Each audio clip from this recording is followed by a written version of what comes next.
नमस्कार विद्यार्थी मित्रांनो, आता आपण नवीन प्रकरण सुरू करणार आहे। प्रकरणाचं नाव आहे वर्तुळ व चक्रीय वर्तुळ। प्रकरण सुरू करण्याआधी पाहूया सुरुवातीला वर्तुळ म्हणजे काय। तर वर्तुळ ज्याला इंग्रजीमध्ये आपण सर्कल असं देखील म्हणतो, तर दिलेल्या प्रतलातील एका स्थिर बिंदूपासून एका स्थिर अंतरावर असणाऱ्या त्या प्रतलातील सर्व बिंदूंच्या संचाला वर्तुळ असे म्हणतात। पुन्हा ऐका, वर्तुळ किंवा सर्कल म्हणजे काय। तर दिलेल्या प्रतलातील एका स्थिर बिंदूपासून एका स्थिर अंतरावर असणाऱ्या त्या प्रतलातील सर्व बिंदूंच्या संचाला वर्तुळ असे म्हणतात।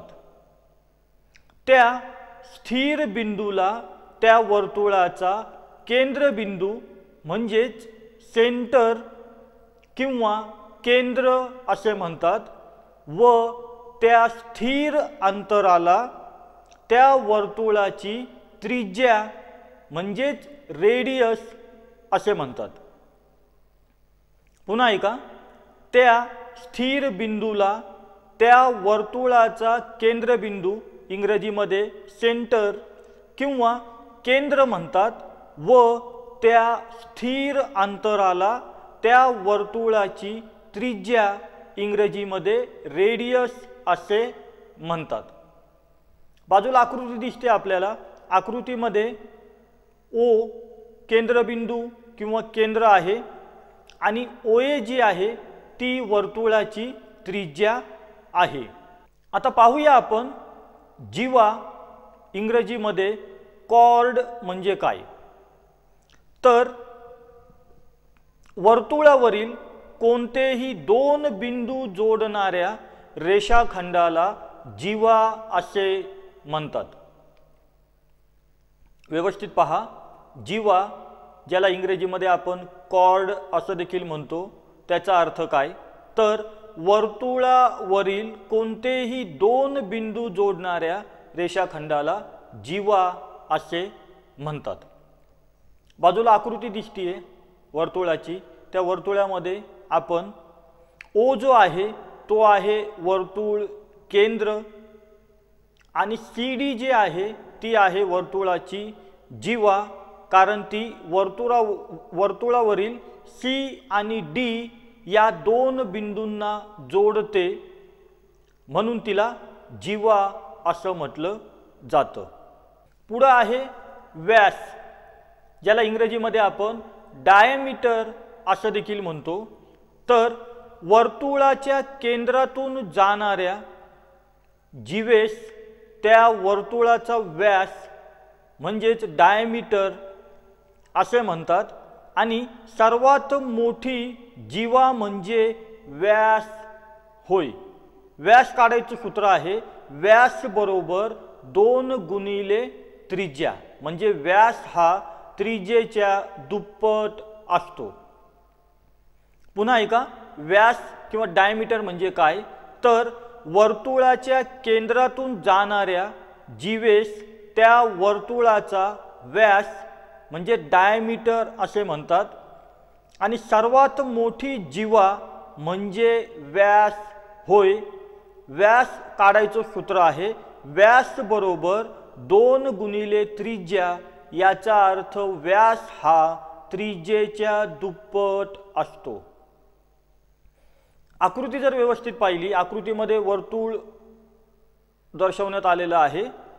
तर EF जो आहे तो आहे व्यास, OG ती आहे त्रिज्या, AB आहे छेदिका आणि PQ आहे स्पर्शिका। पुढे आहे छेदिका किंवा वृत्तछेदिका, इंग्रजीमध्ये सिकंट। तर दिलेल्या वर्तुळाला दोन भिन्न बिंदूत छेदणाऱ्या रेषेला त्या वर्तुळाची छेदिका म्हणतात. व्यवस्थित ऐका. छेदिका, वृत्तछेदिका किंवा सिकंट म्हणजे काय, तर दिलेल्या वर्तुळाला दोन भिन्न बिंदूत छेदणाऱ्या रेषेला त्या वर्तुळाची छेदिका म्हणतात. आकृतीमध्ये AB ही छेदिका आहे कारण ती वर्तुळाला दोन भिन्न बिंदूमध्ये छेदते. तर पहिला बिंदू आहे A आणि दुसरा बिंदू आहे B. तर AB ही छेदिका आहे. पुढे आहे स्पर्शिका, इंग्रजीमध्ये टँजंट. तर पाहूया स्पर्शिका म्हणजे काय.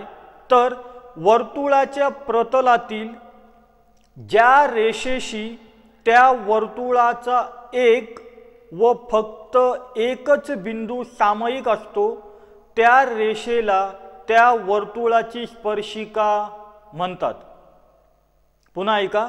स्पर्शिका इंग्रजीमध्ये टँजंट म्हणजे काय, तर वर्तुळाच्या प्रतलातील ज्या रेषेशी त्या वर्तुळाचा एक व फक्त एकच बिंदू सामायिक असतो त्या रेषेला त्या वर्तुळाची स्पर्शिका असे म्हणतात.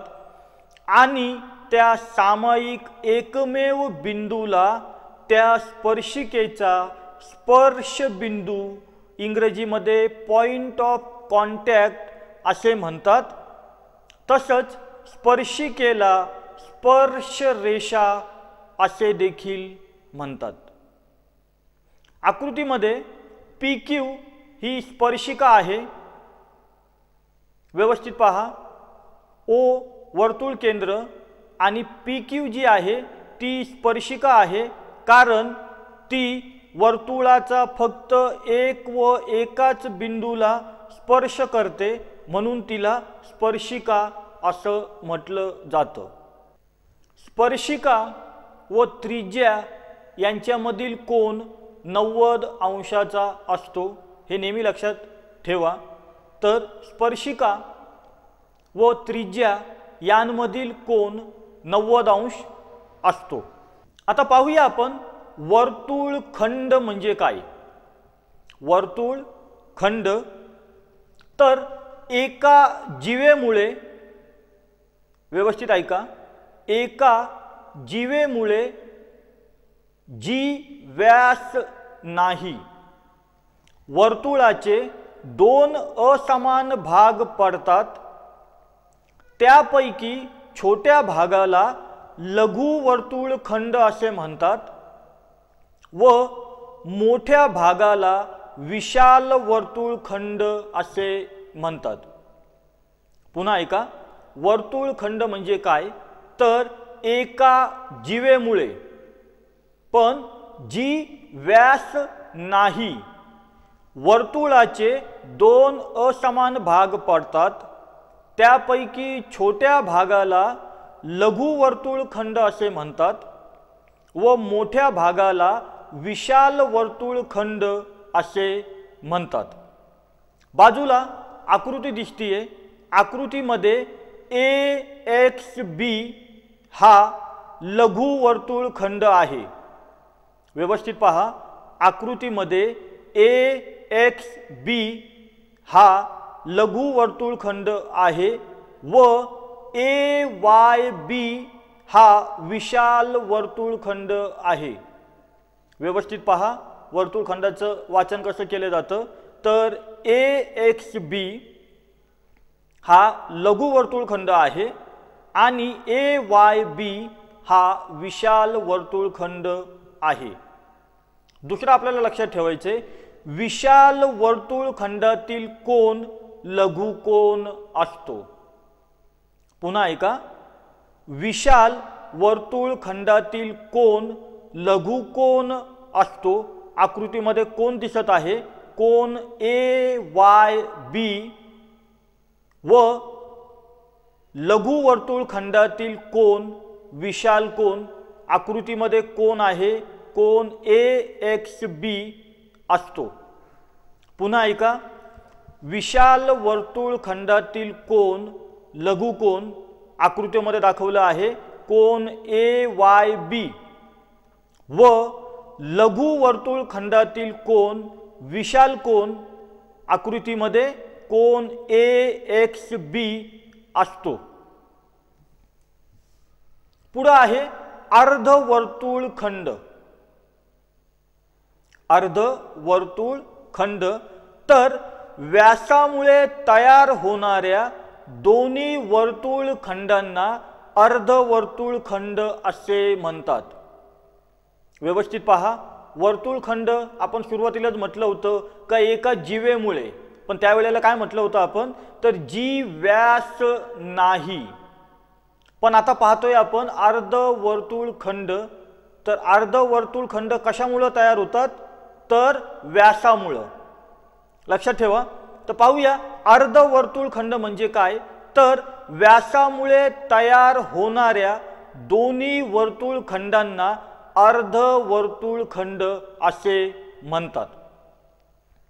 आकृती व्यवस्थित पहा, आकृतीमध्ये वर्तुळ दाखवलेला आहे। AB जी आहे ती वर्तुळाचा व्यास आहे। वर्तुळखंड AXB व्यवस्थित पहा, वर्तुळखंड AXB व वर्तुळखंड AYB हे अर्धवर्तुळखंड आहेत। आता आपल्याला काही महत्त्वाच्या गोष्टी लक्षात ठेवायच्या आहे की जे आपल्याला उदाहरण सोडवताना बऱ्याचदा लागतील। तर पहिलं आहे एकाच वर्तुळखंडातील कोन। व्यवस्थित ऐका, फार महत्त्वाचं आहे। एकाच वर्तुळखंडातील कोन एकरूप असतात। पुन्हा ऐका, एकाच वर्तुळखंडातील कोन एकरूप असतात। आकृती पहा, O जो आहे तो वर्तुळाचा केंद्रबिंदू आहे। आता वर्तुळखंड आपण सुरुवातीलाच पाहिलं का एका जीवेमुळे, पण जी व्यास नाही, वर्तुळाचे दोन असमान भाग होतात। त्यापैकी छोट्या भागाला आपण लघु वर्तुळखंड म्हणतो आणि मोठ्या भागाला विशाल वर्तुळखंड असं म्हणतो। आणि आता पाहतोय आपण एकाच वर्तुळखंडातील कोन एकरूप असतात। आकृतीमध्ये दोन कोन दिसतात। पहिला कोन आहे कोन APB। व्यवस्थित पहा, कोन APB आणि दुसरा कोन आहे AQB। तर अर्धवर्तुळखंडामध्ये दोन कोन तयार झालेले आहेत। तर प्रमेय काय आहे, तर एकाच वर्तुळखंडातील कोन एकरूप असतात। म्हणून लिहिलंय आपण मेजरमेंट ऑफ कोन APB बरोबर मेजरमेंट ऑफ कोन AQB। दुसरं आहे अर्धवर्तुळातील कोन। व्यवस्थित पहा, पहिल्यांदा पाहिलं आपण एकाच वर्तुळखंडातील कोन, आता आपण पाहणार आहे अर्धवर्तुळातील कोन। तर काय लक्षात ठेवायचं, अर्धवर्तुळातील कोन काटकोन असतो। पुन्हा ऐका, अर्धवर्तुळातील कोन असं कोणी म्हटलं का पटकन म्हणायचं काटकोन असतो। आकृती जर पाहिली, आकृतीमध्ये PQ जी आहे ती आहे वर्तुळाचा व्यास। PQ हा वर्तुळाचा व्यास आहे। O जो आहे तो केंद्रबिंदू आहे। तर अर्धवर्तुळ तयार झाले दोन। तर आपण आत्ताच म्हटले अर्धवर्तुळातील कोन काटकोन असतो। तर याच्यामध्ये आपल्याला दोन कोन दिसत आहे। पहिला कोन आहे कोन PAQ आणि दुसरा कोन आहे कोन PBQ। तर आता म्हटल्यानुसार कोन मेजरमेंट ऑफ कोन PAQ बरोबर 90 अंश व मेजरमेंट ऑफ कोन PBQ बरोबर 90 अंश। कारण आताच म्हटले आपण अर्धवर्तुळातील कोन काटकोन असतो, म्हणजे त्याचं माप 90 अंश असतं।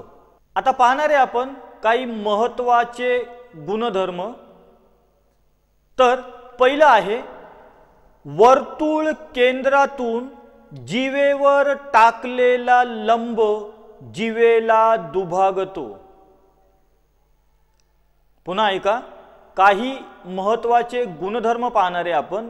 तर पहिला गुणधर्म आहे वर्तुळ केंद्रातून जीवेवर टाकलेला लंब जीवेला दुभागतो.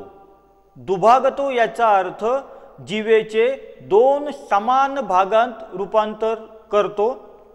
आकृती पहा, आकृतीमध्ये LM ही वर्तुळाची जीवा आहे, P जो आहे तो वर्तुळ केंद्र आहे.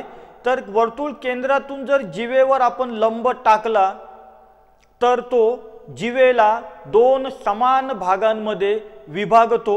म्हणून बाजूला लिहिलंय आपण, जेव्हा रेख PT, व्यवस्थित पहा, जेव्हा रेख PT लंब जीवा LM, तेव्हा लेंथ ऑफ LT बरोबर लेंथ ऑफ TM. म्हणजे LT आणि TM या दोन्ही लांबी समान होतात. याचाच अर्थ वर्तुळ केंद्रातून जीवेवर टाकलेला लंब जीवेचे दोन समान भागांमध्ये विभागणी करतो. दुसरा आहे एकाच वर्तुळातील एकरूप जीवा केंद्रापासून समान अंतरावर असतात.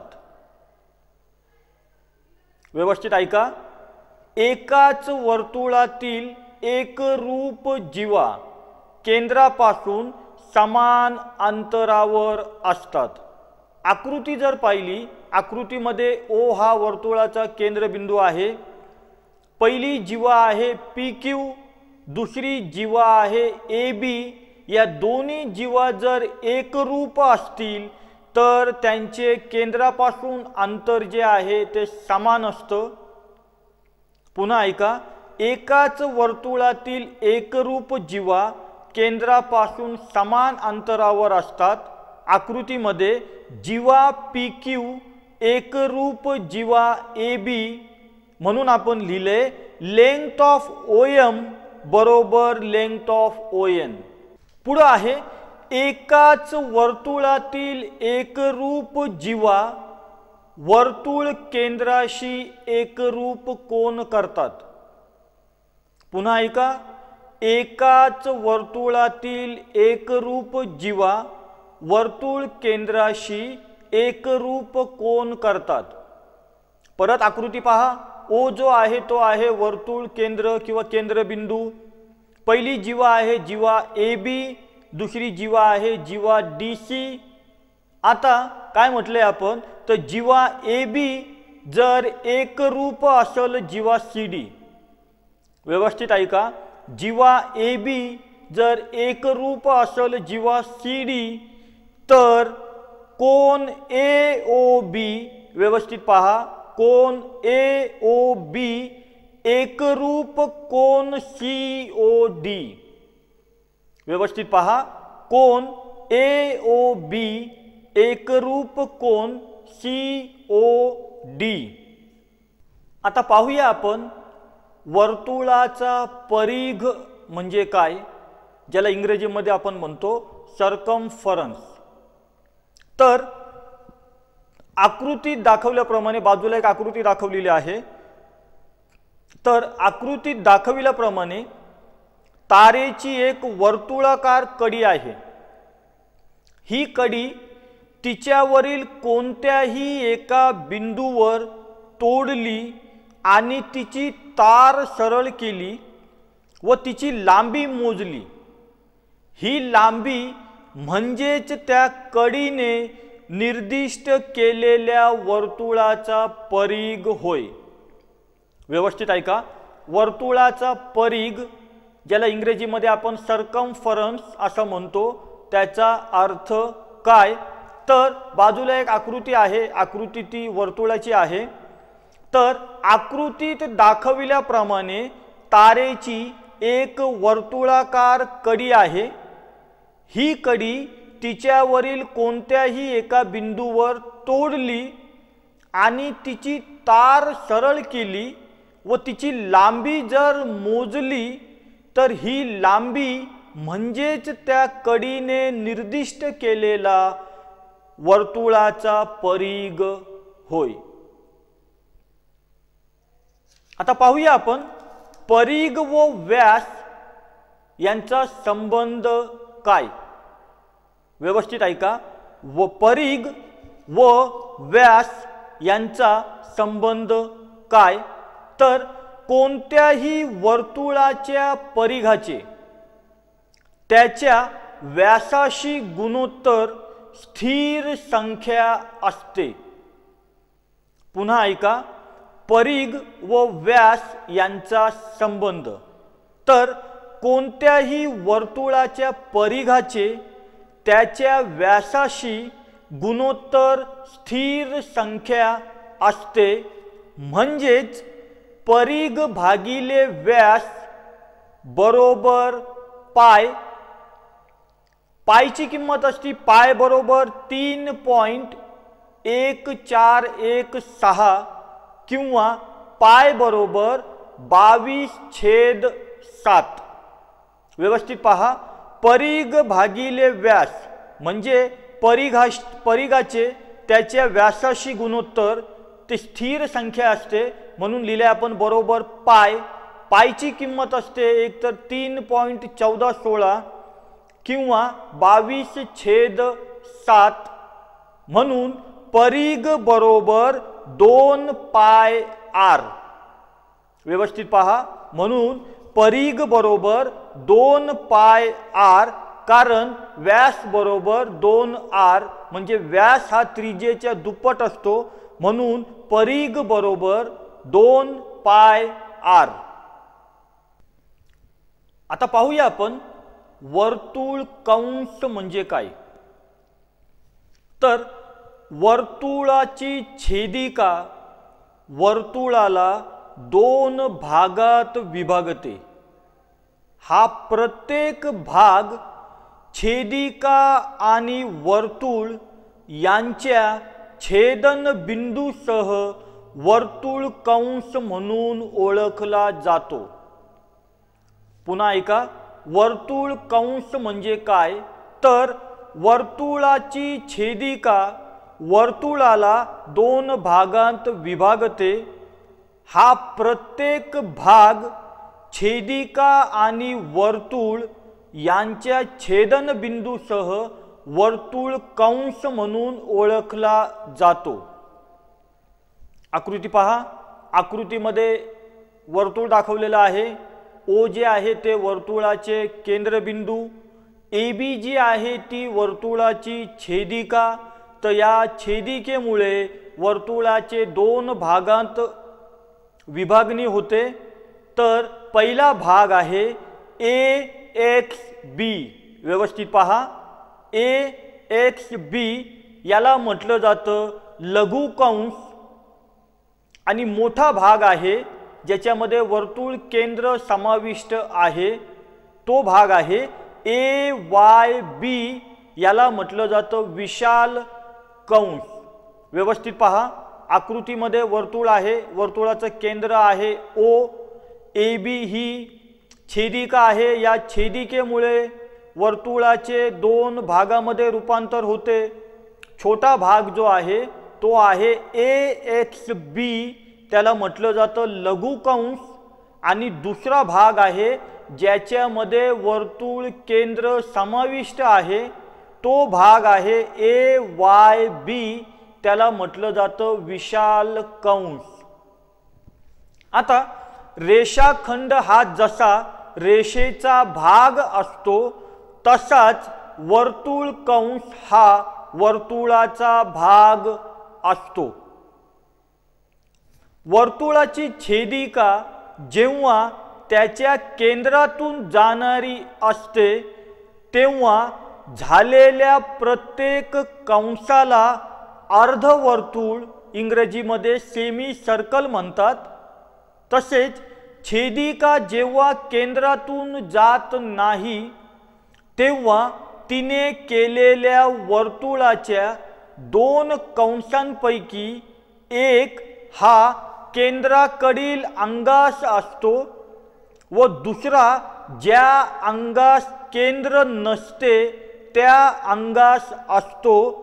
केंद्राकडील अंगास असणाऱ्या कंसाला विशाल कंस, इंग्रजीमध्ये मेजर आर्क, आणि ज्या अंगास केंद्र नाही तिकडील कंसास लघु कंस, इंग्रजीमध्ये मायनर आर्क असं म्हणतात.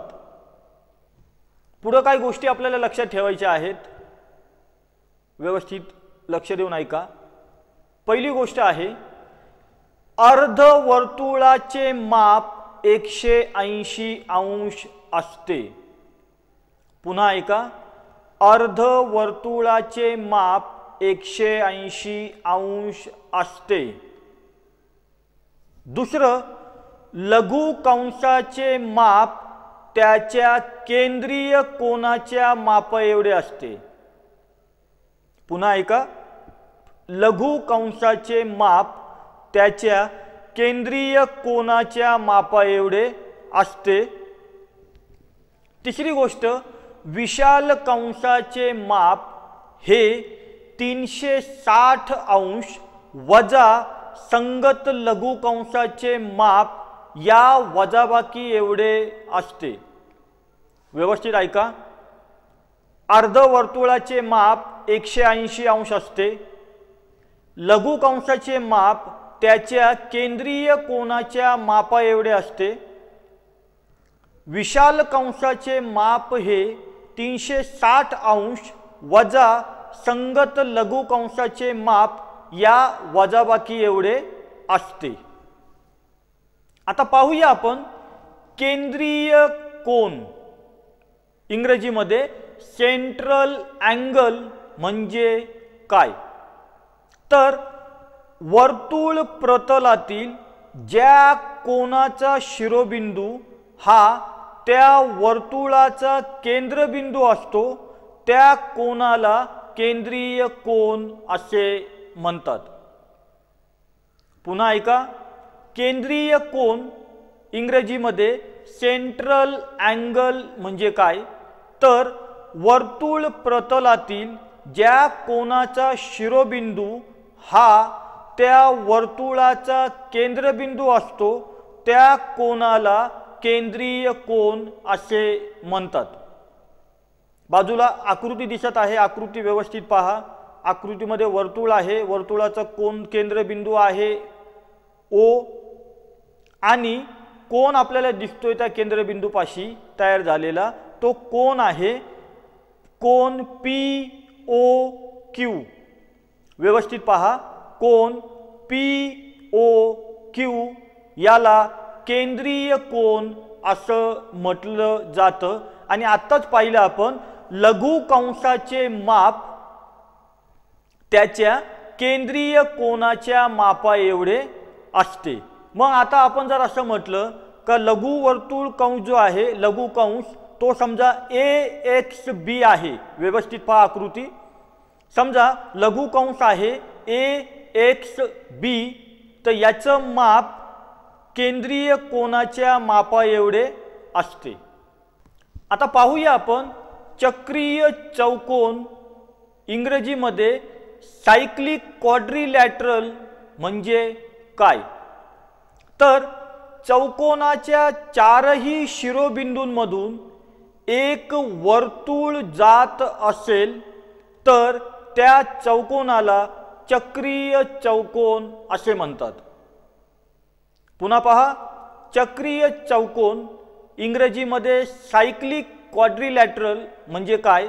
तर चौकोनाच्या चारही शिरोबिंदूमधून एक वर्तुळ जात असेल तर त्या चौकोनाला चक्रीय चौकोन असे म्हणतात. किंवा आणि ज्या बिंदूंमधून एक वर्तुळ जाते त्या बिंदूंना चक्रीय बिंदू असे म्हणतात. पुन्हा ऐका, ज्या बिंदूंमधून एक वर्तुळ जाते त्या बिंदूंना चक्रीय बिंदू असे म्हणतात. आकृती दिसते बाजूला.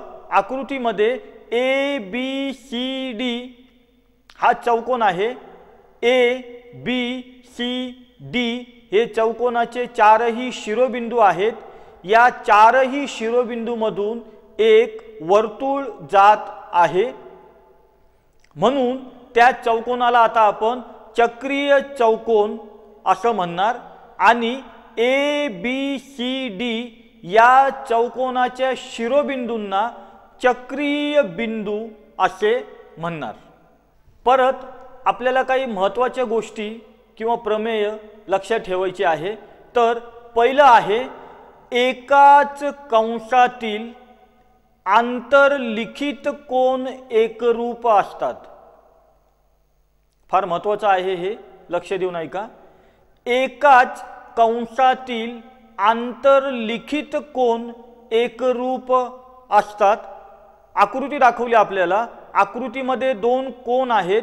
पहिला कोन आहे कोन CAB आणि दुसरा कोन आहे CDB आणि एक आपल्याला वर्तुळ कंस दाखवलेला आहे, त्याचं नाव आहे CXB। आकृती व्यवस्थित पहा, आकृतीमध्ये दोन आंतरलिखित कोन आहे।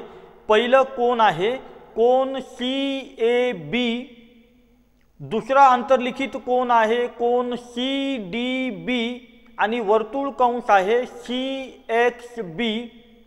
तर प्रमेय काय म्हणतं, तर एकाच कंसातील आंतरलिखित कोन एकरूप असतात, म्हणून लिहिलंय आपण मेजरमेंट ऑफ कोन CAB एकरूप मेजरमेंट ऑफ कोन CDB। पुन्हा पहा, कोन CAB एकरूप असतो कोन CDB।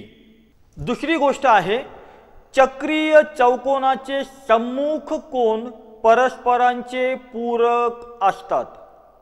व्यवस्थित पहा, चक्रीय चौकोनाचे सम्मुख कोन म्हणजे समोरासमोरील कोन परस्परांचे पूरक असतात, म्हणजे त्यांची बेरीज 180 अंश असते। आकृती पहा, आकृतीमध्ये ABCD हा चक्रीय चौकोन आहे, त्याच्यामध्ये कोन A, त्याच्या सम्मुख कोन आहे कोन C, दुसरा कोन आहे कोन B, त्याच्या सम्मुख कोन आहे कोन D। तर चक्रीय चौकोनाचे सम्मुख कोन परस्परांचे पूरक असतात, म्हणून लिहिलंय आपण मेजरमेंट ऑफ कोन A अधिक मेजरमेंट ऑफ कोन C म्हणजे दोन समोरासमोरील कोन बरोबर 180 अंश, व परत लिहिलंय आपण मेजरमेंट ऑफ कोन B, त्याच्या समोरील कोन आहे कोन D अधिक मेजरमेंट ऑफ कोन D बरोबर परत 180 अंश।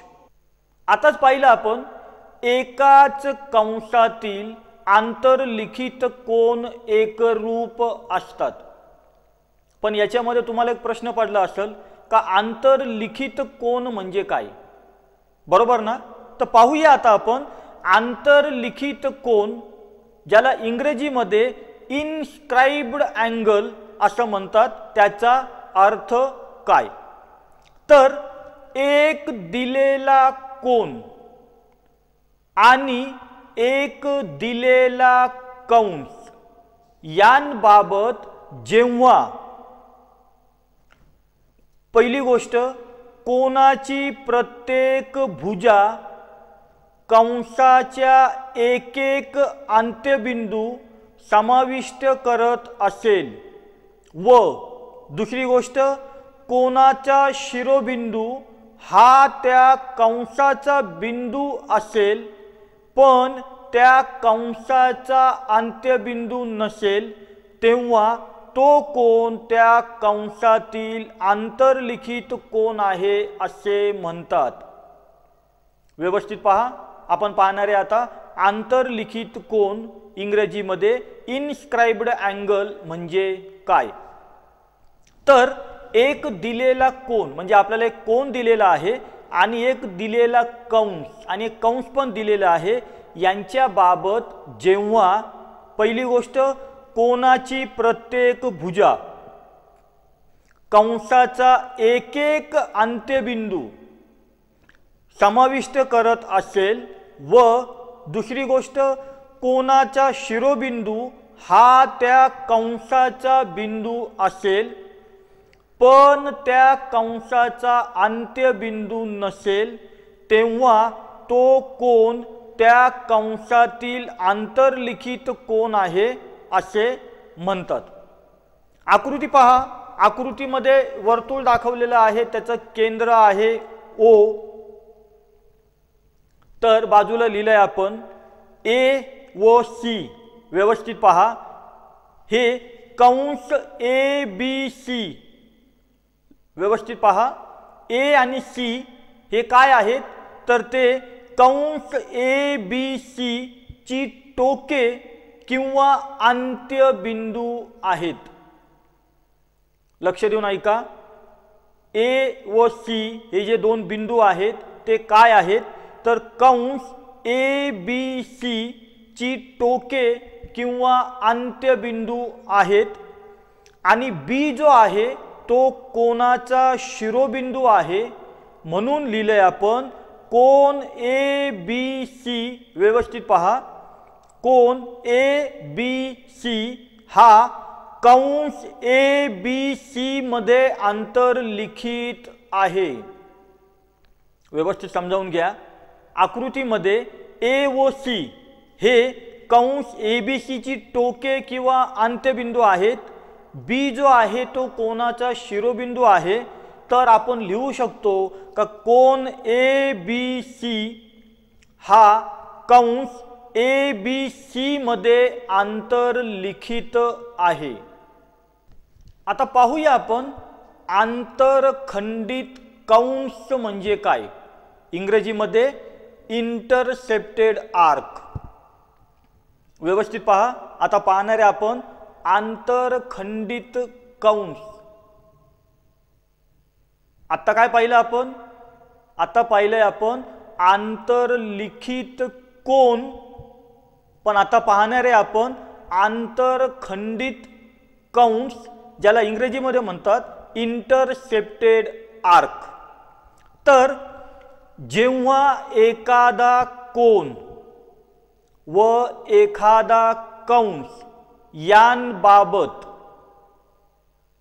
पहिली गोष्ट, कोनाची प्रत्येक भुजा कंसाचा एक तरी अंत्यबिंदू समाविष्ट करत असेल व दुसरी गोष्ट, अंत्यबिंदू खेरीज त्या कंसाचे सर्व बिंदू त्या कोनाच्या अंतर्भागात असतील तेव्हा तो कंस त्या कोनाने आंतरखंडित झालेला आहे असे म्हणतात।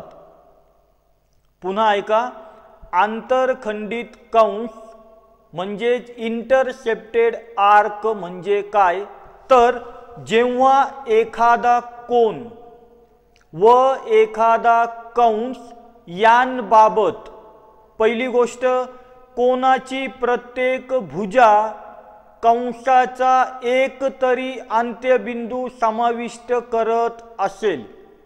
अंत्यबिंदू कशाला म्हणतात आपण आत्ताच पाहिलेलं आहे। दुसरी गोष्ट, अंत्यबिंदू खेरीज त्या कंसाचे सर्व बिंदू त्या कोनाच्या अंतर्भागात असतील तेव्हा तो कंस त्या कोनाने आंतरखंडित झालेला आहे असे म्हणतात। आकृती पहा, आकृतीमध्ये वर्तुळ दाखवलेलं आहे, त्याचं कोन केंद्र आहे ओ, तिथं आंतरखंडित कंस आहे ए एक्स बी आणि कोन ए ओ बी दर्शवलेला आहे। म्हणून लिहिलंय आपण येथे कोन ए ओ बी, व्यवस्थित पहा, ने कंस ए एक्स बी हा आंतरखंडित केलेला कंस आहे। व्यवस्थित पहा, आकृतीमध्ये कोन ए ओ बी ने कंस ए एक्स बी हा आंतरखंडित केलेला आहे। दुसरी आकृती पहा, आकृती थोडी बदललेली आहे। तर या आकृतीमध्ये कोन ए बी सी मुळे, व्यवस्थित पहा, या दुसऱ्या आकृतीमध्ये कोन ABC मुळे वर्तुळाचे 2 कंस आंतरखंडित झालेले आहेत, जे आपण बाणाने दाखवलेले आहेत, त्यांना म्हटलं जातं आंतरखंडित कंस। एक महत्त्वाची गोष्ट आपल्याला लक्षात ठेवायची आहे, तर ते आहे आंतरलिखित कोनाचे माप हे त्याने आंतरखंडित केलेल्या कंसाच्या मापाच्या निम्मे असते। पुन्हा ऐका, आंतरलिखित कोनाचे माप, आंतरलिखित कोन काय असतं आत्ताच पाहिलं आपण, तर आंतरलिखित कोनाचे माप हे त्याने आंतरखंडित केलेल्या कंसाच्या मापाच्या निम्मे असते। आकृती पहा, आकृतीमध्ये आंतरलिखित कोन आहे ABC, त्याने आंतरखंडित केलेला कंस आहे AXB। आताच पाहिलं आपण आंतरलिखित कोनाचे माप म्हणजे कोन ABC याचे माप त्याने आंतरखंडित केलेल्या कंसाच्या मापाचे निम्मे असते। म्हणून लिहिलंय आपण मेजरमेंट ऑफ कोन ABC बरोबर मेजरमेंट ऑफ कंस AXC भागिले 2। व्यवस्थित पहा, मेजरमेंट ऑफ कोन ABC बरोबर मेजरमेंट ऑफ कंस AXC भागिले 2। आता पाहूया आपण एक केंद्री वर्तुळ आणि एक रूप वर्तुळ म्हणजे काय। तर पहिल्यांदा पाहूया एक केंद्री वर्तुळ म्हणजे काय, तर एकाच प्रतलातील ज्या वर्तुळांचा एकच म्हणजे सामायिक केंद्रबिंदू असतो त्या वर्तुळांना एक केंद्री वर्तुळ असे म्हणतात। पुन्हा ऐका, एक केंद्री वर्तुळ म्हणजे काय, तर एकाच प्रतलातील ज्या वर्तुळांचा एकच म्हणजे सामायिक केंद्रबिंदू असतो त्या वर्तुळांना एक केंद्री वर्तुळ असे म्हणतात। आकृतीमध्ये 3 वर्तुळ दिसत आहे, त्यांचा केंद्रबिंदू आहे O, तो एकच आहे, म्हणजे तिन्ही वर्तुळांचा सामायिक बिंदू केंद्रबिंदू सामायिक आहे, म्हणून ही तीनही एक केंद्री वर्तुळे आहेत। पुढे आहे एक रूप वर्तुळ म्हणजे काय, तर एक रूप त्रिज्या असलेल्या वर्तुळांना एक रूप वर्तुळे असे म्हणतात। पुन्हा पहा, एक रूप वर्तुळे म्हणजे काय, तर एक रूप त्रिज्या असलेल्या वर्तुळांना एक रूप वर्तुळे असे म्हणतात। आकृतीमध्ये 2 वर्तुळ आहेत, पहिल्याचा केंद्रबिंदू आहे P, दुसऱ्याचा केंद्रबिंदू आहे Q। पहिल्याची त्रिज्या आहे PA, दुसऱ्याची त्रिज्या आहे QB। तर या दोन्ही त्रिज्या जर एक रूप असतील म्हणजे समान मापाच्या असतील तर त्या वर्तुळांना एक रूप वर्तुळे असं म्हटलं जातं। आता आपल्याला काही महत्त्वाची सूत्र पाहायची आहेत, तर लक्ष देऊन ऐका। पहिलं, वर्तुळाची त्रिज्या बरोबर R। व्यवस्थित पहा, वर्तुळाची त्रिज्या बरोबर R असं असेल तर वर्तुळाचा व्यास म्हणजे डायमीटर D बरोबर 2R। व्यवस्थित पहा, वर्तुळाची त्रिज्या जर R असेल तर वर्तुळाचा व्यास म्हणजे डायमीटर बरोबर 2R। पुढे आहे वर्तुळाची परिमिती, वर्तुळाची परिमिती बरोबर 2πr, कारण परिघ म्हणजेच परिमिती। लक्षात घ्या, वर्तुळाची परिमिती बरोबर 2πr, कारण वर्तुळाचा परिघ म्हणजेच वर्तुळाची परिमिती असते। पुढे आहे अर्धवर्तुळाची परिमिती बरोबर पाय आर अधिक डी, डी म्हणजे डायमीटर, किंवा 36 आर भागिले 7। व्यवस्थित पहा, अर्धवर्तुळाची परिमिती बरोबर पाय आर अधिक डायमीटर डी किंवा 36 आर भागिले 7। पुढे आहे वर्तुळाचे क्षेत्रफळ बरोबर पाय आर वर्ग। पुन्हा ऐका, वर्तुळाचे क्षेत्रफळ बरोबर पाय आर वर्ग। पुढे आहे अर्धवर्तुळाचे क्षेत्रफळ। वर्तुळाचे क्षेत्रफळाला 2 ने भागलं तर आपल्याला अर्धवर्तुळाचे क्षेत्रफळ मिळेल, म्हणून लिहिलं आपण अर्धवर्तुळाचे क्षेत्रफळ बरोबर पाय आर वर्ग भागिले 2। आता या प्रकरणावर आधारित काही उदाहरणं आपण सोडवणार आहे। तर पहिलं उदाहरण आहे, खालील आकृतीत ओ केंद्रातून जाणारी पी आर जीवा असून कोन पी क्यू आर हा कोन क्यू आर पी च्या दुप्पट आहे, तर कोन क्यू पी आर बरोबर किती? उदाहरण व्यवस्थित पहा।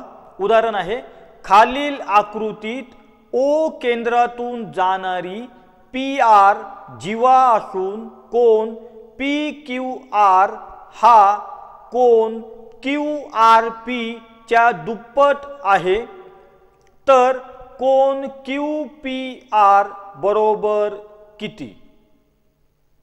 आकृती जर पाहिली आपण, ओ हा वर्तुळाचा केंद्रबिंदू आहे, पी आर जो आहे ती ओ केंद्रातून जाणारी जीवा म्हणजेच वर्तुळाचा व्यास आहे, आणि आपल्याला कोन दाखवलेला आहे पी क्यू आर हा जो आहे तो कोन क्यू आर पी च्या दुप्पट आहे। आकृती पाहिल्यानंतर काय आठवलं? एकदम बरोबर, अर्धवर्तुळ आहे। तर आपण एक गोष्ट पाहिली होती, अर्धवर्तुळातील कोन काटकोन असतो। आठवलं? आकृती व्यवस्थित पहा, आकृती अर्धवर्तुळाची आहे आणि आपण एक गोष्ट किंवा प्रमेय पाहिलं होतं का अर्धवर्तुळातील कोन काटकोन असतो। आकृती जर व्यवस्थित पाहिली म्हणून आपण लिहिले कोन पी क्यू आर बरोबर 90 अंश। व्यवस्थित पहा, अर्धवर्तुळातील कोन काटकोन असतो, तर तो कोन आहे पी क्यू आर, म्हणून तो लिहिलाय आपण बरोबर 90 अंश। आता आपल्याला उदाहरणामध्ये काय म्हटलंय, तर कोन पी क्यू आर हा कोन क्यू आर पी च्या दुप्पट आहे, म्हणून लिहिलं आपण आता कोन क्यू आर पी बरोबर तो पी क्यू आर च्या निम्मा असणार, म्हणून लिहिलं आपण कोन पी क्यू आर भागिले 2। क्यू पी आर चं माप आपल्याला माहिती आहे, ते आहे 90 अंश भागिले 2। भाग जर दिलं उत्तर आलं 45 अंश। याचा अर्थ कोन क्यू आर पी तो आहे 45 अंशाचा, पण आपल्याला विचारलंय कोन क्यू पी आर बरोबर किती? आता व्यवस्थित जर पाहिलं, त्रिकोणाच्या तीनही कोनांच्या मापांची बेरीज किती असते? तर 180 अंश असते। आता आपल्याकडे 2 माप मिळालेली आहे, पहिलं माप आहे 90 अंश, दुसऱ्या कोनाचं माप आहे 45 अंश, तर तिसऱ्या कोनाचं माप आपण या दोघांची बेरीज जर 180 मधनं वजा केली तर तिसऱ्या कोनाचं माप मिळू शकतं, म्हणून खाली लिहिलं आपण कोन क्यू पी आर बरोबर 180 वजा 90 वजा 45, वजाबाकी जर केलं उत्तर आलं 45 अंश। याचा अर्थ कोन क्यू पी आर बरोबर 45 अंश। पुढील उदाहरण आहे, सोबतच्या आकृतीत मेजरमेंट ऑफ कोन ए पी बी बरोबर 70 अंश, तर मेजरमेंट ऑफ कोन ए क्यू बी बरोबर किती? प्रश्न पुन्हा एकदा वाचतो, लक्ष देऊन ऐका।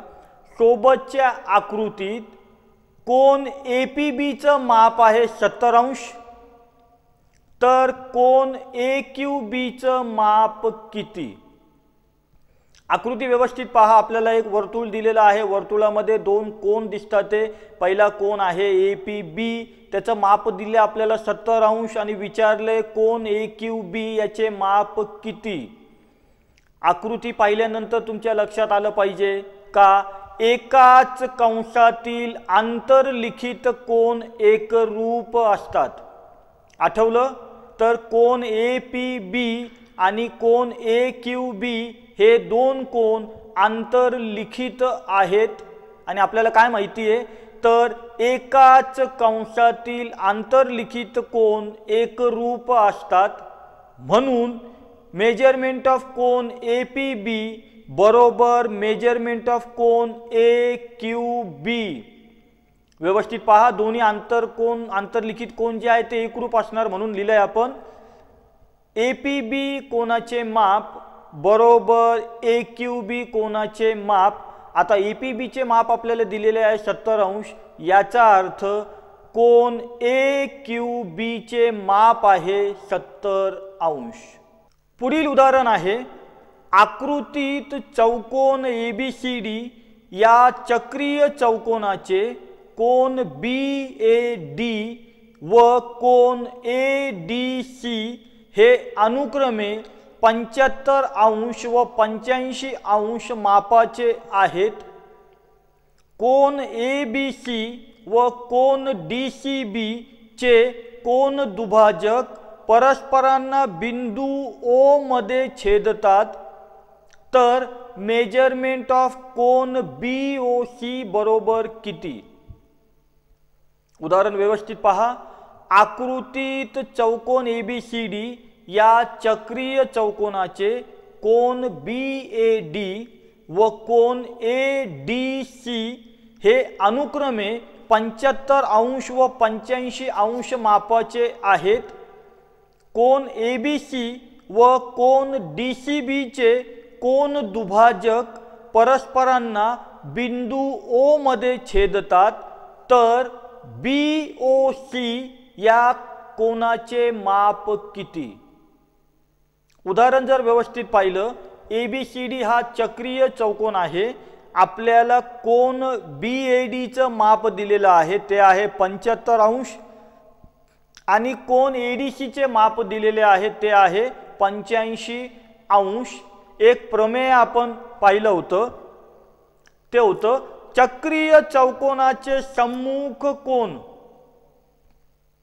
म्हणजे समोरासमोरील कोन परस्परांचे एकदम बरोबर पूरक कोन असतात. आठवलं तर चक्रीय चौकोनाचे सम्मुख कोन म्हणजे समोरासमोरील कोन परस्परांचे पूरक कोन असतात. म्हणजे त्यांच्या मापांची बेरीज 180 अंश असते. तर आकृती जर आपण पाहिली, कोन A च्या सम्मुख म्हणजे समोरील कोन आहे कोन C आणि कोन D च्या सम्मुख म्हणजे समोरासमोरील कोन आहे कोन B. तर आपण लिहू शकतो कोन A अधिक कोन C बरोबर 180 अंश. तसेच कोन D अधिक कोन B बरोबर 180 अंश. किंवा C चे जर आपल्याला माप काढायचे असेल तर C चे माप बरोबर 180 वजा 75 म्हणजे A चे माप. आणि जर B चे माप काढायचे असेल तर आपण लिहू शकतो 180 वजा कोन D चे माप म्हणजे 180 मधनं जर 85 वजा केलं तर कोन B चे आपल्याला माप मिळू शकते. म्हणून पुढे लिहिलंय आपण कोन A अधिक कोन C बरोबर 180 अंश व A ची किंमत आपल्याला दिलेली आहे म्हणून लिहिलं 75 अधिक कोन C बरोबर 180 अंश. म्हणून कोन C बरोबर 75 इकडे अधिक आहे, पलीकडे गेल्यावर वजा होतील म्हणून लिहिलं 180 वजा 75 बरोबर 105 अंश. तसेच समोरासमोरील कोन पूरक कोन असतात म्हणून लिहिले आपण कोन B अधिक कोन D समोरासमोरील कोन आहे चक्रीय चौकोनाचे बरोबर 180 अंश. आता आपल्याला कोन D चे माप दिलेले आहे म्हणून लिहिलं आपण कोन B अधिक 85 बरोबर 180 अंश. 85 इकडे अधिक आहे, पलीकडे गेल्यावर वजा होतील म्हणून लिहिलं कोन बी बरोबर 180 वजा 85 म्हणजे 95 अंश। आता काय दिलं आपल्याला तर बीओ व सीओ हे कोन दुभाजक आहेत म्हणून कोन ओबीसी बरोबर 95/2। व्यवस्थित पहा, आपल्याला दिलंय बीओ व सीओ हे कोन दुभाजक आहेत, याचा अर्थ त्या कोनांना दोन समान भागांमध्ये वाटतात म्हणून लिहिलं आपण कोन ओबीसी बरोबर 95/2 कारण त्याचे दोन समान भाग होणार कारण तो कोन दुभाजक आहे म्हणून। तर उत्तर आलं 47.5 अंश व कोन ओसीबी बरोबर 105/2 कारण तोही कोन दुभाजक आहे तर त्याचे दोन समान भाग करणार म्हणून 2 ने भागलं तर उत्तर आलं 105/2 जर केलं 52.5 अंश। यावरून मेजरमेंट ऑफ कोन बीओसी बरोबर 180 वजा 47.5 वजा 52.5 बरोबर 80 अंश। हे असं का केलं आपण तर त्रिकोणाच्या तिन्ही कोनांच्या मापांची बेरीज 180 अंश असते। पैकी 2 कोन आपल्याला माहिती आहेत तर ते 180 मधनं वजा केले तर तिसऱ्या कोनाचे माप आपण काढू शकतो म्हणून लिहिलं कोन बीओसी बरोबर 80 अंश। नमस्कार विद्यार्थी मित्रांनो, आता आपण नवीन प्रकरण सुरू करणार आहे। प्रकरणाचं नाव आहे चौकोन आणि चौकोनाचे प्रकार। तर प्रकरण सुरू करण्याआधी पाहूया चौकोन म्हणजे काय। तर चारी बाजूंनी बंदिस्त असलेल्या 4 बाजू व 4 कोन असणाऱ्या आकृतीला चौकोन असे म्हणतात। पुन्हा ऐका, चौकोन म्हणजे काय तर चारी बाजूंनी बंदिस्त असलेल्या 4 बाजू व 4 कोन असणाऱ्या आकृतीला चौकोन असे म्हणतात। बाजूला आकृती दिसते आहे, आकृतीमध्ये चौकोन ABCD दाखवलेला आहे आपण। तर चौकोनाला 4 शिरोबिंदू असतात। व्यवस्थित पहा, चौकोनाला 4 शिरोबिंदू तर ते आहेत A B C आणि D। दुसरं 4 बाजू असतात तर 4 बाजू आहे रेख AB, रेख BC, रेख CD आणि रेख DA। व्यवस्थित पहा, चौकोनाला 4 शिरोबिंदू असतात। शिरोबिंदू आहे A B C आणि D। चौकोनाला 4 बाजू असतात, बाजू आहे रेख AB, रेख BC, रेख CD आणि रेख DA। तसेच चौकोनाला 4 कोन असतात, त्या कोनांची नावं आहेत कोन A, cone B, cone C आणि कोन D। याच्यासाठी आपण इंग्रजी स्मॉल लेटर वापरलेले आहेत। तर व्यवस्थित पहा, 4 कोन आहेत। स्मॉल लेटरमध्ये कोन A, स्मॉल लेटरमध्ये कोन B, स्मॉल लेटरमध्ये कोन C आणि स्मॉल लेटरमध्ये कोन D असतात। म्हणजे चौकोनाला 4 शिरोबिंदू, 4 बाजू आणि 4 कोन असतात। पुढे आपल्याला लक्षात ठेवायचंय चौकोनाच्या 4 आंतरकोनांची बेरीज 360 अंश असते। व्यवस्थित पहा, चौकोनाच्या 4 आंतरकोनांची बेरीज बरोबर 360 अंश असते म्हणून खाली लिहिलंय आपण कोन A अधिक कोन B अधिक कोन C अधिक कोन D बरोबर 360 अंश। याचा अर्थ चौकोनाच्या 4ही कोनांच्या मापांची बेरीज बरोबर 360 अंश असते।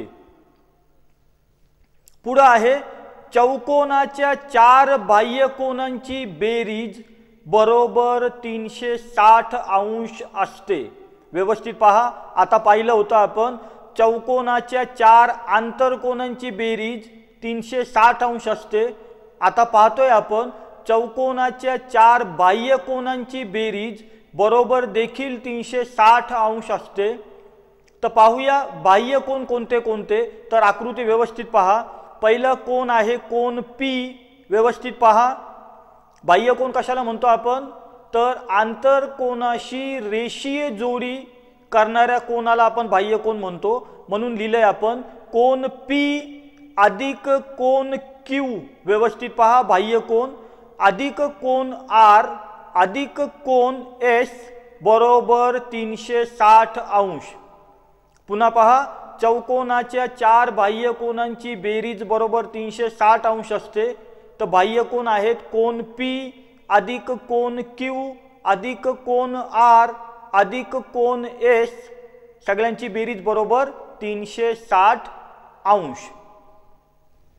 पुढे आहे ABCD आणि BCAD या सम्मुख म्हणजे समोरासमोरील बाजू आहेत। आकृती व्यवस्थित पहा, चौकोनामध्ये ABCD आणि BCAD या सम्मुख म्हणजे समोरासमोरील बाजू आहेत। पुढे आहे कोन A व कोन B, कोन B व कोन C, कोन C व कोन D, कोन D व कोन A हे लगतचे कोन आहेत। व्यवस्थित पहा आकृती, कोन A व कोन B, तसेच कोन B व कोन C, तसेच कोन C व कोन D, तसेच कोन D व कोन A हे लगतचे कोन आहेत। पुढे आहे कोन A व कोन C, व्यवस्थित पहा आकृतीमध्ये कोन A व कोन C तसेच कोन B व कोन D हे सम्मुख म्हणजे समोरासमोरील कोन आहेत। आता पाहूया आपण चौकोनाचा कर्ण म्हणजे काय। चौकोनाचा कर्ण, तर चौकोनाचे सम्मुख म्हणजे समोरासमोरील शिरोबिंदू जोडणाऱ्या रेषाखंडांना चौकोनाचा कर्ण असे म्हणतात। पुन्हा पहा चौकोनाचा कर्ण म्हणजे काय किंवा चौकोनाचे कर्ण म्हणजे काय, तर चौकोनाचे सम्मुख म्हणजेच समोरासमोरील शिरोबिंदू जोडणाऱ्या रेषाखंडांना चौकोनाचे कर्ण असे म्हणतात। आकृतीमध्ये चौकोन ABCD दर्शविला आहे, त्याच्यामध्ये रेख AC, व्यवस्थित पहा रेख AC व रेख BD हे चौकोनाचे कर्ण आहेत। कारण A, B, C आणि D हे चौकोनाचे 4 शिरोबिंदू आहे। A च्या समोरील शिरोबिंदू आहे C आणि D च्या समोरील शिरोबिंदू आहे B। तर या सम्मुख म्हणजे समोरासमोरील शिरोबिंदू जोडणाऱ्या रेषाखंडांना चौकोनाचे कर्ण म्हणतात। म्हणून आकृतीमध्ये रेख AC व रेख BD हे चौकोनाचे कर्ण आहेत। आता पाहूया आपण चौकोनाचे प्रकार। तर चौकोनाच्या बाजू आणि चौकोनाच्या कोनांवरून चौकोनाचे विविध प्रकार पडतात। व्यवस्थित पहा, आपण पाहतोय चौकोनाचे प्रकार, तर चौकोनाच्या बाजू आणि चौकोनाच्या कोनांवरून चौकोनाचे विविध प्रकार पडतात। तर पहिला आहे चौरस। पाहूया चौरस म्हणजे काय, तर ज्या चौकोनाच्या सर्व बाजू एकरूप व प्रत्येक कोन काटकोन असतो त्या चौकोनास चौरस असे म्हणतात। पुन्हा ऐका, चौरस म्हणजे काय, तर ज्या चौकोनाच्या सर्व बाजू एकरूप म्हणजे समान व प्रत्येक कोन काटकोन असतो त्या चौकोनास चौरस असं म्हणतात. आकृती दिसते बाजूला, आकृती व्यवस्थित पहा. आकृतीमध्ये ABCD हा चौरस दाखविला आहे. आता आपल्याला काही चौरसाचे गुणधर्म पाहायचे आहेत. तर चौरसाचे गुणधर्म पहिला आहे सर्व बाजू एकरूप असतात. आकृती व्यवस्थित पहा. पहिली बाजू आहे AB, दुसरी बाजू BC, तिसरी बाजू CD आणि चौथी बाजू DA किंवा AD. तर चौरसाचे गुणधर्म पाहतोय आपण. पहिला गुणधर्म आहे सर्व बाजू एकरूप असतात.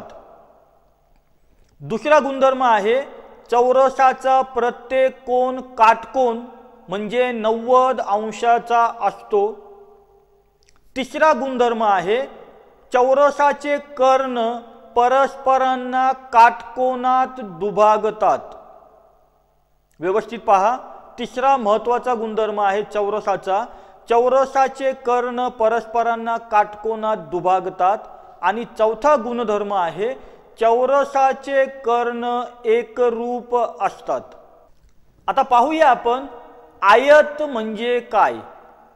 आयत तर ज्या चौकोनाच्या सर्व कोन काटकोन असतात व सम्मुख बाजू एकरूप असतात त्या चौकोनास आयत किंवा काटकोन चौकोन असं म्हणतात. पुन्हा ऐका, आयत म्हणजे काय, तर ज्या चौकोनाचे सर्व कोन काटकोन असतात व सम्मुख बाजू एकरूप असतात त्या चौकोनास आयत किंवा काटकोन चौकोन असं म्हणतात. बाजूला आकृती दिसते आपल्याला. आकृतीमध्ये आयत दाखविला आहे ABCD. आता पाहूया आपण आयताचे गुणधर्म. तर पहिला आहे आयताच्या समोरासमोरील बाजू एकरूप असतात. दुसरा आहे आयताचे कर्ण एकरूप असतात. तिसरा आहे आयताचे कर्ण परस्परांना दुभागतात. आणि चौथा गुणधर्म आहे आयताचे प्रत्येक कोन काटकोन असतो. आता पाहूया समभुज चौकोन म्हणजे काय. समभुज चौकोन नाव जर व्यवस्थित पाहिलं, समचा अर्थ समान, भुजचा अर्थ भुजा किंवा बाजू, समान भुजा असणारा चौकोन म्हणजे समभुज चौकोन. तर ज्या चौकोनाच्या सर्व बाजू एकरूप असतात त्या चौकोनास समभुज चौकोन असे म्हणतात. पुन्हा ऐका, समभुज चौकोन म्हणजे काय, तर ज्या चौकोनाच्या सर्व बाजू एकरूप असतात त्या चौकोनास समभुज चौकोन असे म्हणतात.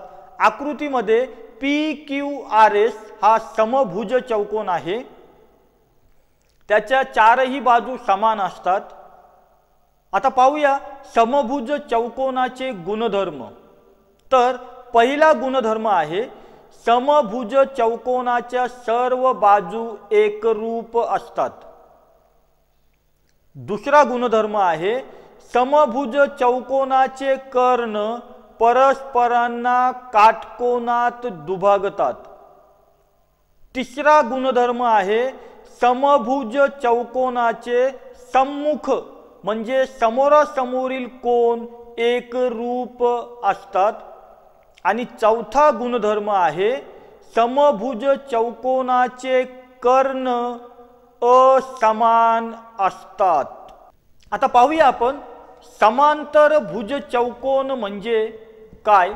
तर ज्या चौकोनाच्या समोरासमोरील भुजा किंवा बाजू समांतर असतात त्या चौकोनास समांतर भुज चौकोन असे म्हणतात. पुन्हा पहा, समांतर भुज चौकोन म्हणजे काय, तर ज्या चौकोनाच्या समोरासमोरील भुजा म्हणजे बाजू समांतर असतात त्या चौकोनास समांतर भुज चौकोन असं म्हणतात. आकृतीमध्ये LMNP हा समांतरभुज चौकोन आहे। पाहूया समांतरभुज चौकोनाचे गुणधर्म। तर पहिला आहे समांतरभुज चौकोनाच्या सम्मुख भुजा एकरूप असतात। पुन्हा ऐका, पहिला गुणधर्म आहे समांतरभुज चौकोनाच्या सम्मुख भुजा एकरूप असतात। दुसरा गुणधर्म आहे समांतरभुज चौकोनाचे सम्मुख कोन एकरूप असतात।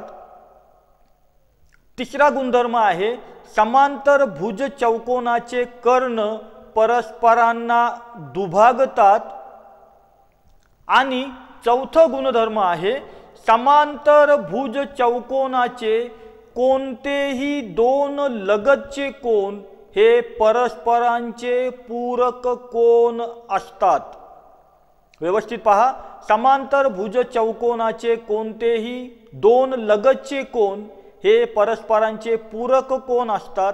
आकृती व्यवस्थित पहा, आकृतीवरून आपण लिहू शकतो कोन L अधिक कोन M, म्हणजे हे दोन लगतचे कोन आहेत ते एकमेकांचे पूरक कोन असतात। याचा अर्थ त्यांच्या मापांची बेरीज 180 अंश असते। म्हणून लिहिलंय आपण कोन L अधिक कोन M बरोबर 180 अंश। तसंच कोन M अधिक कोन N बरोबर 180 अंश व कोन N अधिक कोन P बरोबर 180 अंश व शेवटी कोन P अधिक कोन L बरोबर 180 अंश। आता पाहूया आपण समलंब चौकोन म्हणजे काय। समलंब चौकोन, तर ज्या चौकोनाच्या सम्मुख बाजूंची केवळ एकच जोडी समांतर असते त्या चौकोनाला समलंब चौकोन असे म्हणतात। व्यवस्थित पहा, समलंब चौकोन म्हणजे काय, तर ज्या चौकोनाच्या सम्मुख बाजूंची केवळ एकच जोडी समांतर असते त्या चौकोनाला समलंब चौकोन असे म्हणतात। आकृतीमध्ये ABCD हा समलंब चौकोन आहे, कारण AB ही बाजू त्याच्या सम्मुख बाजू आहे DC या बाजूला समांतर आहे, म्हणून याला आपण समलंब चौकोन असं म्हणतो। प्रत्येक असमांतर बाजूंच्या अंत्यबिंदूजवळ होणारे कोन परस्परांचे पूरक कोन असतात। व्यवस्थित पहा, समलंब चौकोनामध्ये प्रत्येक असमांतर बाजूच्या अंत्यबिंदूजवळ होणारे कोन परस्परांचे पूरक कोन असतात। याचा अर्थ कोन A अधिक कोन D बरोबर 180 अंश। व्यवस्थित पहा, कोन A अधिक कोन D बरोबर 180 अंश आणि कोन B अधिक कोन C बरोबर 180 अंश। आता पाहूया आपण समद्विभुज समलंब चौकोन म्हणजे काय। व्यवस्थित ऐका, आता पाहिलं आपण समलंब चौकोन, आता पाहणार आहे समद्विभुज समलंब चौकोन। तर ज्या चौकोनात समांतर नसलेली जोडी एकरूप असते त्या चौकोनास समद्विभुज समलंब चौकोन असे म्हणतात।